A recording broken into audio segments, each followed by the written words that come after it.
From the opinion pages of the Wall Street Journal, this is Potomac Watch.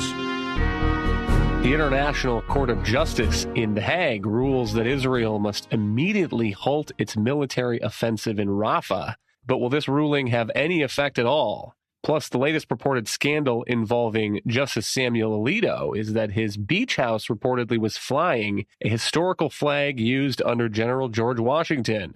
Welcome, I'm Kyle Peterson with the Wall Street Journal. We are joined today by my colleagues, Elliot Kaufman and Bill McGurn.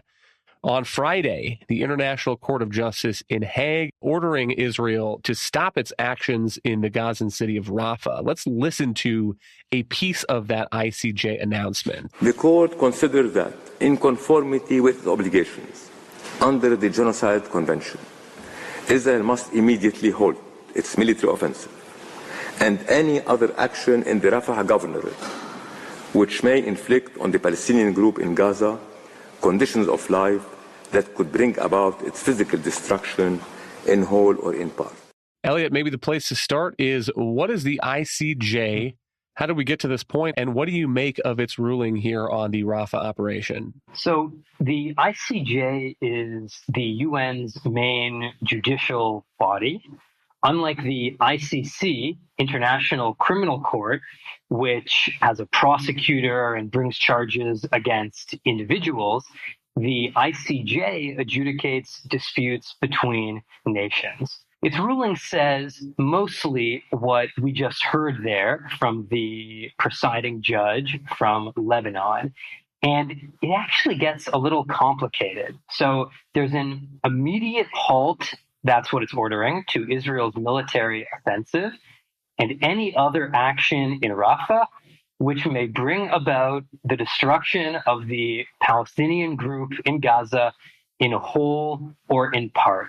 Now, it turns out it matters greatly where the commas are placed in that sentence, if you can believe it. There is a real dispute about how to interpret what's being said, and here's why. Is the court saying that Israel must stop its military offensive if that military offensive is trying to or is likely to bring about the destruction of the Palestinian people in Gaza?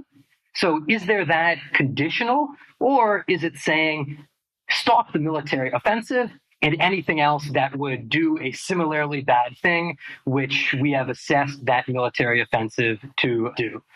It turns out you have 3 justices out of 15 who say it's conditional. And that is the interpretation that Israel is now running with. And it says, thank you for the advice here. Our military offensive isn't doing any of these terrible things that you say, and therefore we'll keep on keeping on. My view is that's probably not what the majority of the court is saying.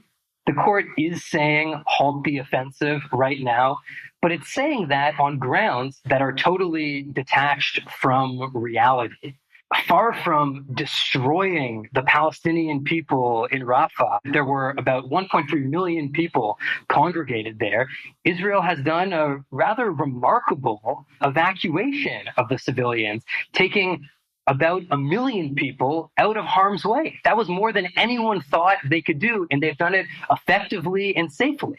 Now, they're not doing that if their intent was to attack those people. They're getting them out of the way so they can attack Hamas and destroy it in part or in whole. So I think the ruling is way off, but the interpretation, it's still up in the air. Bill, a couple of thoughts I would add is that the reason Israel is in Rafah is that that is the final stronghold of Hamas, and Israel has decided that it cannot continue to let Hamas control territory, have military brigades on Israel's border. The second thought is that we still have hostages that are being held by Hamas, and this is an interesting paragraph in the court's ruling. It says, in March of 2024, the court expressed its grave concern over the fate of the hostages abducted during the attack in Israel. It says it has called for their unconditional and immediate release. The court finds it deeply troubling that many of these hostages remain in captivity and reiterates its call for their unconditional release. And Bill, I don't think that deep trouble from these jurists are going to do it for the Israeli public. And I don't think that they would do it for the United States and Americans in a similar situation. Yeah, I agree. Elliot was absolutely right. I think more diplomatic than I would have been. The court is a joke. We know it's a joke for two reasons. One is political statements, and two, it has absolutely no power to enforce its rulings. So all it does is posture and virtue signal. And that way they get to say Israel's more isolated internationally, but it has no authority. And no country in Israel's position would recognize that authority. Can you imagine a court ruling on the eve of the Normandy landings that said, oh, FDR, you have to reconsider this and not go through with it? A country that is in the midst of a military engagement that it deems essential for its success, for its survival, after enduring a horrific set of war crimes on October 7th, they can't afford to listen to it.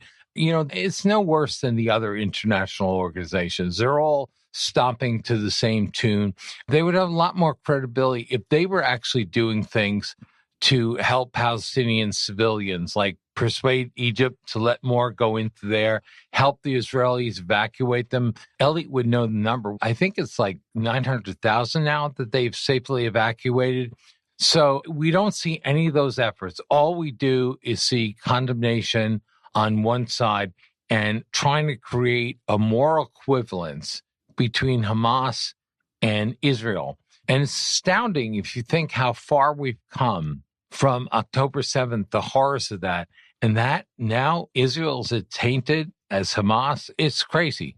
Elliot, do you agree with that assessment in terms of the practical effects here? Is Israel likely to say that this ruling has no power over it to continue its operation as it sees fit? But is this an attempt in international bodies to isolate Israel and to increase the pressure on Israel to change the military operation that it thinks is the best on the ground? Yeah, I think Israel is going to continue the operation. Most ICJ rulings are ignored. This isn't something new. And in fact, the U.S. has ignored ICJ rulings in the past. You have a panel of justices from around the world, a lot of countries whose judicial systems we don't think too much of. And they come to various decisions. And in the end, nations do what they think is right. And one of the things that I would want to emphasize here is that the Rafah operation is actually going very well. Civilians have gotten to safety in massive numbers. Israel has been advancing rapidly and taking territory, crucial territory for this war, without the major civilian harm. And in fact, it's been a far more effective operation than past ones on those grounds. And so you see a sort of international campaign by all of these bodies, UN, ICC, ICJ, to do whatever they can to bash Israel and bring it to stop and urge it to halt. Israel can't halt while its hostages are in Rafah. Israel will halt in a couple of weeks when it's done in Rafah, and then you can see it move on from war to lower intensity, mopping up operations. That's always been the only way out of this. I think it still is. Hang tight. We'll be right back in a moment.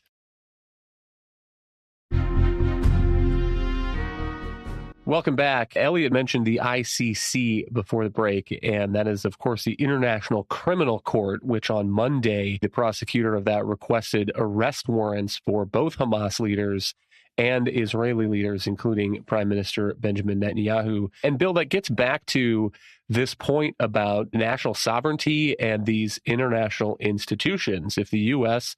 were responding to some kind of terror attack in the way that its military leaders and its political leaders, democratically elected, thought was best, and received this kind of ruling that we are seeing today, ordering it to stop what it was doing on the ground, I can only imagine the response not only from the White House, but the American public. Yeah, I agree 100%. Look, the structure is kind of phony. It's not like any court in any country. It's not tethered to an executive branch, a legislative branch.